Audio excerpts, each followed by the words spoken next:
Oke, Assalamualaikum warahmatullahi wabarakatuh. Perkenalkan, saya Yoga Gustan Pratama dengan NIM akhir 050. Saya dari Pendidikan Geografi, Fakultas Ilmu Sosial dan Politik, Universitas Negeri Surabaya. Nah, jadi di sini saya akan menjelaskan pengertian tanah andosol, grumusol, atau sol, dan kaitannya dengan bentuk lahan yang ada. Nah, langsung saja ya, karena durasinya yang pendek.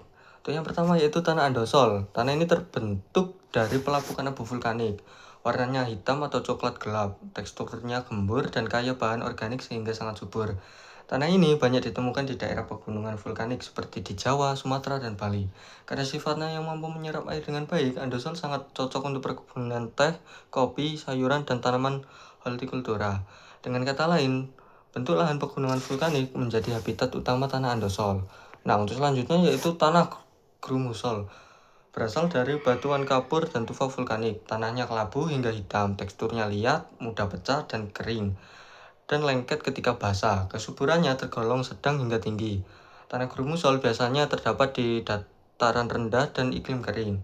Misalnya di Jawa Tengah, Nusa Tenggara, dan daerah lainnya. Bentuk lahan dataran rendah yang relatif kering membuat tanah ini lebih sesuai untuk tanaman palawija seperti jagung dan kedelai. Nah, untuk tanah yang selanjutnya yaitu tanah latosol, terbentuk dari pelapukan batuan vulkanik di daerah tropis lembab dengan curah hujan yang tinggi. Warnanya merah hingga coklat, teksturnya lempung berpasir, dan kandungan unsur haranya sedang dengan pH agak asam. Latosol banyak dijumpai di Kalimantan, Sulawesi, dan Papua.